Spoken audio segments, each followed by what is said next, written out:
यार, तो कैसे हैं आप सभी अच्छे होंगे और आप लोग अच्छे से स्टडी कर रहे होंगे। तो आज हम आपको बताने वाले हैं कक्षा 9 गणित प्रश्नावली 1.3 प्रश्नावली 1.3 का प्रश्न क्रमांक 3। ठीक है, तो हम लोग प्रश्न क्रमांक 3 को एकदम आसान तरीके से हल करने वाले हैं। और इसके पहले हम लोग आपको प्रश्न क्रमांक 2 और प्रश्न क्रमांक 1 का हल अगले वीडियो में हमने दे दिया है। आप अगर नहीं देखे हैं तो आप जा कर के उसे देख सकते हैं। तो चलिए स्टार्ट करते हैं। तो आप लोग अपना क्वेश्चन नंबर 3 यहाँ पर देख सकते हैं कि यहाँ पर लिखा है कि निम्नलिखित को P बटे Q के रूप में व्यक्त कीजिए, जहाँ P और Q पूर्णांक हैं तथा Q 0 के बराबर नहीं है। मतलब जो Q है वो नॉट इक्वल टू 0 है। और पहला दिया है कि 0.6, इसके ऊपर आप देख सकते हैं यहाँ पर 12 लगा हुआ है। दूसरा दिया है कि 0.47, जिसके ऊपर आप लोग देखते हैं कि 7 के ऊपर 12 लगा हुआ है। और तीसरा दिया है कि 0.001, इसके ऊपर 12 लगा हुआ है। तो सबसे पहले हम जानेंगे कि ये सभी संख्याएं परिमेय हैं या अपरिमेय हैं। तो ये सभी संख्याएं परिमेय हैं, मतलब जिन संख्याओं के ऊपर 12 लगा हो, इसका मतलब होता है कि वो संख्याएं पुनरावृत्ति उनकी होती हैं। तो ये संख्याएं क्या होती हैं? परिमेय संख्या होती हैं। तो चलिए इसका पहला क्वेश्चन हम लोग लेते हैं, हल करते हैं। तो आपका क्वेश्चन है कि निम्नलिखित को P बटे Q के रूप में व्यक्त कीजिए जहाँ P और Q क्या है? एक पूर्णांक है और जो Q होना चाहिए वो 0 के बराबर नहीं होना चाहिए। तो आप लोग क्या करेंगे, हम देखेंगे कि यहाँ पर जो पहला क्वेश्चन आपका है 0.6 के ऊपर जो 12 लगा हुआ है, तो सबसे पहले इसे हम लोग P बटे Q के रूप में व्यक्त करते हैं। तो चलिए स्टार्ट करते हैं।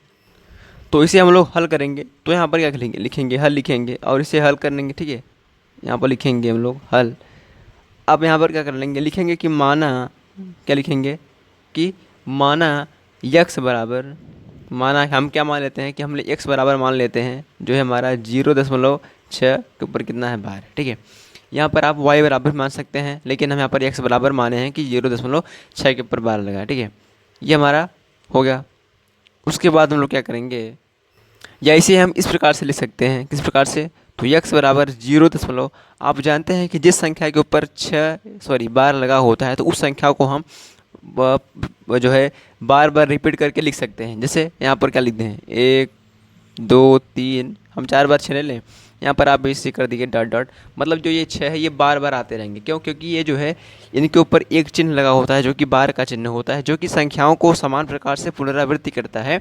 तो 0.666 हम 4 बार ले लेते हैं आगे। आप चाहे इसे जितनी बार ले सकते हैं, कोई दिक्कत नहीं है। ठीक है, देख सकते आप कितना ले लें, इतना ले लिए। अब इसे क्या मान लें, इसे हम मान लेते हैं समीकरण नंबर 1। ठीक है, इसे हम क्या मान लेंगे, समीकरण नंबर 1। उसी प्रकार से अब देखेंगे आगे, यहाँ पर देखेंगे तो यहाँ पर एक रूल होता है। रूल का मतलब यह है कि जिन संख्या के ऊपर, मतलब जितनी संख्याओं के ऊपर 12 लगा होता है, हम उतना शून्य जो है 1 के साथ शामिल करके गुणा कर देते हैं। किसमें? तो समीकरण नंबर 1 में गुणा करेंगे। जैसे आप यहाँ पर देखेंगे तो जो 0 है, यहाँ पर दशमलव लगा है तो यहाँ पर 6 लिखा है, इसके ऊपर एक संख्या, मतलब ये एक संख्या के ऊपर बार है। इसका मतलब क्या होगा कि 1 लिख करके हम एक शून्य बढ़ा देंगे, क्योंकि अगर एक संख्या पर बार है तो एक शून्य, दो संख्या पे बार तो दो शून्य, तीन संख्या पे बार तो तीन शून्य, चार संख्या पे तो चार शून्य। तो लेकिन यहाँ पर जो है एक अंक जो है अंक पर या संख्या पर एक बार है, तो यहाँ पर क्या करेंगे हम लोग, यहाँ पर हम लोग 10 का मल्टीप्लाई करेंगे। 10 मतलब यहाँ पर हम एक तो पहले से ही रहेगा। ठीक है, क्योंकि दशमलव के स्थान पर एक तो पहले से ही रहेगा। अब उसके बाद जितनी संख्याएं बार के अंतर्गत होंगी, उन्हीं संख्याओं में क्या करेंगे, हम शून्य को शामिल कर देते हैं। उसके बाद इसे हल करते हैं। तो चलिए लिखेंगे यहाँ पर हम लिखेंगे कि जो है यहाँ पर आप देखेंगे 10 प्राप्त होगा, तो 10 का गुणा हम लोग क्या करेंगे, समीकरण नंबर 1 में कर देंगे। तो लिखेंगे, तो यहाँ पर हम लिख देंगे कि समीकरण 1 में 10 का गुणा करने पर, अब हम लोग इसमें जब 10 का गुणा कर लेंगे तो क्या प्राप्त होगा, जब गुणा करेंगे तो आप देखेंगे कि जब 10 में हम किसका गुणा करेंगे, 10 में या इसका गुणा करेंगे तो कितना हो जाएगा, 10 से हो जाएगा। जब बराबर करेंगे तो 0.6666 में जब गुणा करेंगे 10 का, तो आप देखेंगे कि यहाँ पर देखिए ये दशमलव के बाद एक है। ठीक है, तो हमें लगाना क्या है कि दशमलव के बाद एक अंक ही लगाना है। मतलब आप जब गुणा करेंगे तो आप प्राप्त करेंगे कि 6.666 ये आपको प्राप्त होगा। किसमें? तो इसमें अगर आप इसमें इन संख्याओं में आप केवल 10 का अगर गुणा करेंगे तो आपको ये संख्याएँ प्राप्त हो जाएंगी। ठीक है, तो अब क्या करेंगे हम लोग, ये संख्या तो आपको प्राप्त हो जाएंगी। अब ये क्या है, ये हमारा समीकरण नंबर 1 है। अब ये समीकरण नंबर हमारा 2 है। अब हम लोग करेंगे क्या, समीकरण 2 में से समीकरण 1 को घटा देते हैं। चलिए, तो यहाँ पर हम लिखेंगे कि समीकरण 2 में समीकरण 1 को घटाने पर, अब देखिए जो हमारा जो समीकरण नंबर 2 है ये है, यहाँ पर लिख लेंगे कि 10x बराबर कितना दिया है, 6.666। ये हमारा समीकरण नंबर 2 है। और समीकरण 1 क्या है, समीकरण 1 हम आप यहाँ लिखे हैं, क्या लिखे हैं, x बराबर कितना है, 0.666 डॉट डॉट लगा देंगे। ठीक है, यहाँ पर भी क्या रहेगा हमारा डॉट डॉट लगा रहेगा। अब इन्हीं को क्या करेंगे हम लोग घटा देंगे, क्या करेंगे घटा देंगे। तो चलिए घटाते हैं। तो आप देखेंगे कि यहाँ पर 10 है और 10 एक्स में से अगर एक एक्स घटेगा कितना हो जाएगा बताइए, 9 एक्स होगा। 9 एक्स होगा, जब बराबर उधर करेंगे तो ये सब शून्य हो जाएंगे, जब इसे घटाएंगे तो कितना हो जाएंगे, शून्य हो जाएंगे। यहाँ पर क्या बचेगा, 6 बचेगा। अब यहाँ पर हम लोग क्या करेंगे, यक्स बराबर कितना लिखेंगे, 6/9। जानते हैं आप जब यक्स बराबर करते हैं तो ये इसके साथ जो गुणा रहता है वो हर के रूप में हो जाता है, तो 6/9 कर देंगे। इसे आप काट सकते हैं। ठीक है, 2×6, लेकिन ये 2 से अगर काटेंगे तो ये नहीं सही है, क्योंकि ये ऊपर वाला कटेगा नीचे वाला नहीं कटेगा। तो 3 से काटते हैं तो 3×2 6 और 3×3 9, यही हमारा क्या हो जाएगा, आंसर हो जाएगा। ठीक है, ये हमारा क्या है, आंसर, मतलब 2/3 आपका क्या है, आंसर है। अब आप देखेंगे इसमें क्या रहा था, इसमें कह रहा था कि जहाँ P और Q पूर्णांक है और Q जो है वो 0 के बराबर नहीं होना चाहिए। तो आप यहाँ पर देखेंगे कि जो हर इसका है, हर 3, ये 0 के बराबर नहीं है। ठीक है, अब चलते हैं क्वेश्चन नंबर 2 लेते हैं। तो इसको हल करेंगे उसी प्रकार से। तो यहाँ पर क्या लिख देंगे हम लोग, लिख देंगे कि माना x बराबर, तो आप जानते हैं कि माना हम क्या लिख देंगे कि x बराबर लिख देंगे 0.4 और यहाँ पर जो 7 है उसके ऊपर 12 लगा है, या हम इसे x बराबर क्या लिख सकते हैं, 0.4। अब 4 के ऊपर तो 12 लगाना ही है, तो 7 के ऊपर 12 लगा है। तो आप जानते हैं जिन संख्या के ऊपर 12 लगी होती है उनकी पुनरावृत्ति बार बार होती है। तो हम 7 को क्या करेंगे, 4 बार लिख लीजिए। ठीक है, आप किसी भी संख्या को जिसके ऊपर 12 लगा हो वो संख्या आप 4 बार लिख लीजिए और उसके आगे आप क्या करेंगे, डॉट डॉट लगा देंगे। मतलब आप ये नहीं कि 4 बार लिखिए, चाहे आप जितनी बार लिख सकते हैं उसके लिए कोई दिक्कत नहीं है, आप चाहे जितनी बार लिखें। ठीक है, ये आपको ये रूल कहता है। अब देखिए आप क्या करेंगे, आपको हम बताए थे कि जिन संख्याओं के ऊपर जितनी संख्याओं के ऊपर बार होती है हम एक एक के साथ उतने ही शून्य शामिल करके दोनों तरफ गुणा कर देते हैं। तो आप देख सकते हैं कि जो बार है वो केवल एक संख्या के ऊपर है, तो यहाँ पर दशमलव को आगे जो है एक होता ही है। आप जानते हैं कि जो दशमलव संख्या में या एक इसके स्थान पर एक होता ही है और जिसके ऊपर 12 लगा हो वह शून्य होता है। ठीक है, तो यहाँ पर देखेंगे कि एक संख्या के ऊपर 12 लगा है, मतलब यहाँ पर एक शून्य होगा, तो एक के साथ कितना, एक शून्य होगा, तो यहाँ पर कितना गुणा होगा, 10 गुणा होगा, 10 से गुणा होगा। अब यहाँ पर देखिए, अब लिखेंगे तो हम इसे क्या करेंगे, इसे हम समीकरण 1 मान लेंगे और लिखेंगे कि समीकरण 1 में 10 का गुणा करने पर, अब क्या करेंगे हम लोग, इसमें 10 का गुणा कर देंगे। तो 10 का जब गुणा होगा x में तो यहाँ पर 10x हो जाएगा, जब बराबर इसमें जब 10 का हम लोग गुणा करेंगे तो हो जाएगा 4.777 और 7, ये गुणा हो जाएगा। आप चाहे मल्टीप्लाई करके देख सकते हैं कि जब 10 का गुणा आप इसमें करेंगे तो इतना आएगा। आप यहाँ पर डॉट डॉट हम लगा सकते हैं। ठीक है, क्योंकि ये जो संख्याएँ हैं वो किसमें थी, बार के रूप में थी, उसे हम वैसे उसी प्रकार से लिखेंगे। अब ये हमारा हो जाएगा समीकरण 2। ठीक है, इसे क्या मान लेंगे हम लोग, समीकरण 2 मान लेंगे। अब आप लोग जानते हैं कि समीकरण 2 में से समीकरण 1 को हम लोग घटा देते हैं। अब आप यहाँ पर देखेंगे कि समीकरण 2 में से समीकरण 1 को हम घटाने पर तो यहाँ पर ये लिखेंगे। इसके बाद आप लोग देख सकते हैं कि जो समीकरण 2 है वो क्या है, 10x बराबर 4.7777, ये लिखेंगे ही। उसके बाद समीकरण आपका जो नंबर 1 है वो आप देखेंगे कि x बराबर 0.74477।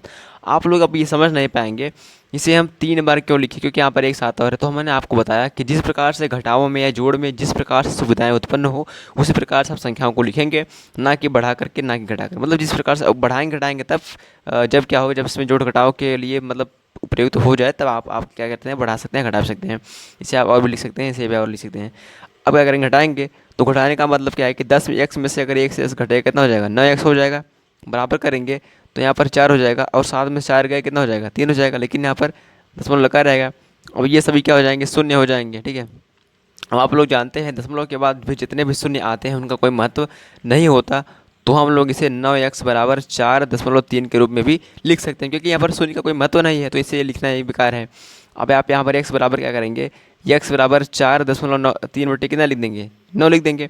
अब यहाँ पर अगर हम दशमलव हटाएंगे तो आप देखेंगे कि दशमलव के नीचे 1 होता है और यहाँ पर 3 की जगह 1 शून्य हो जाएगा, मतलब 10 का गुणा कर देंगे, किसमें ऊपर नीचे क्या करेंगे हम लोग, 10 में गुणा कर देंगे। तो ऊपर वाले में जब गुणा करेंगे हमारा आ जाएगा 43 और जब 9 में 10 का गुणा करेंगे कितना जाएगा हमारा 90, यही आपका उत्तर हो जाएगा। 43/90 आपका क्या हो जाएगा, आपका ये उत्तर हो जाएगा। ठीक है, तो इसी प्रकार से हम चलते हैं क्वेश्चन नंबर 3 पे। आप देख सकते हैं आपके स्क्रीन पर कि आपका जो क्वेश्चन नंबर 3 है वो कितना है कि 0.001, वो भी बार के अंदर है। अब चलिए हल करते हैं। लिखेंगे पहले तो आप लोग लिखेंगे कि माना x बराबर 0.001, ये भी बार के ऊपर है। आप यहाँ पर x की जगह y भी मान सकते हैं, कोई दिक्कत नहीं है। या इसे हम लिख सकते हैं कि x बराबर 0, आप लोग जानते हैं कि जब किसी संख्या को ऊपर यदि बार हो तो वही संख्या पुनरावृत्ति होती है। तो 001 फिर 001 फिर 001, इसी प्रकार से आप बढ़ाते चले जाएंगे, क्योंकि ये संख्याएँ बार के अंतर्गत होती है, इनकी पुनरावृत्ति बार बार होती है। अब आपको हम बताए थे कि क्या करेंगे, इसे हम समीकरण नंबर 1 मान लेंगे। ठीक है, इसे हम क्या करेंगे, समीकरण नंबर 1 मान लेंगे। अब क्या करेंगे, अब आपको हम बताया था कि जब क्या हो, बार में जितनी संख्याएं होती हैं उतना ही शून्य बढ़ा करके हम लोग एक के साथ उतना शून्य लिख करके समीकरण 1 में क्या करते हैं, गुणा कर देते हैं। तो आप देखेंगे कि ये बार के अंदर पूरी 1 2 3 संख्याएं हैं, तो मतलब कितना होगा, 3 शून्य हो जाएगा, 3 शून्य होगा, और दशमलव के स्थान पर 1 होगा, मतलब 1000 का गुणा हम लोग क्या करेंगे, समीकरण नंबर 1 में कर देंगे। चलिए करते हैं।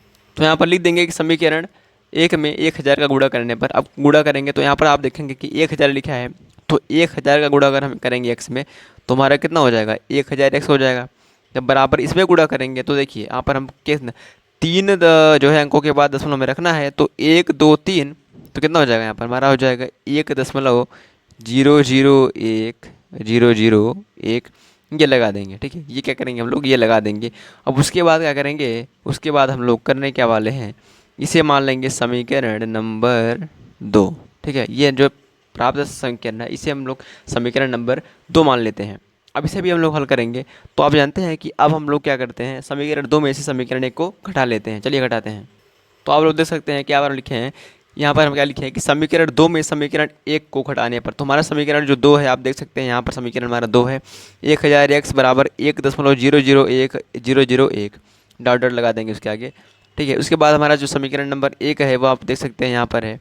समीकरण एक क्या है कि यहाँ पर हमारा x बराबर 0.001, यहाँ पर देखिए 001, तो इसे हम चाहे 3 बार लिखिए चाहे 4 बार लिखिए, वो आपके पर डिपेंड करता है। हमने आपको पहले बताया कि जोड़ घटाना में जो आपको इजी पड़े उतना ही हमें लिखना है, ज़्यादा नहीं लिखना है।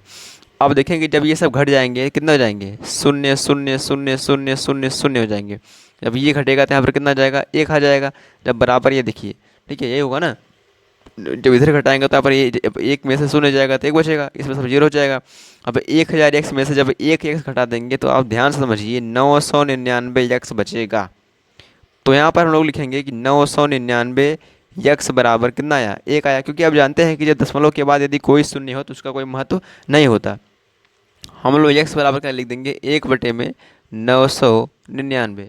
x बराबर जब यहाँ पर करेंगे तो 1/999 हो जाएगा, यही आपका उत्तर हो जाएगा। ठीक है, ये हमारा आंसर हो गया, ये क्या उत्तर हो जाएगा। इसी प्रकार से आपका प्रश्न क्रमांक 3 एकदम आसान तरीके से ख़त्म हुआ, कंप्लीट हुआ। ठीक है, आप चाहे तो प्रश्नावली 1.3 का जो प्रश्न क्रमांक 3 है इसका आप स्क्रीनशॉट या इसे पॉज करके आप इसे मतलब इसका स्क्रीनशॉट ले सकते हैं।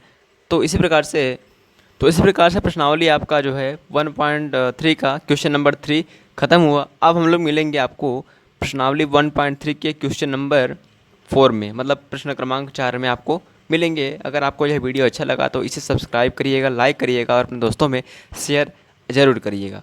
तो मिलेंगे अब अगले वीडियो में, तब तक के लिए धन्यवाद।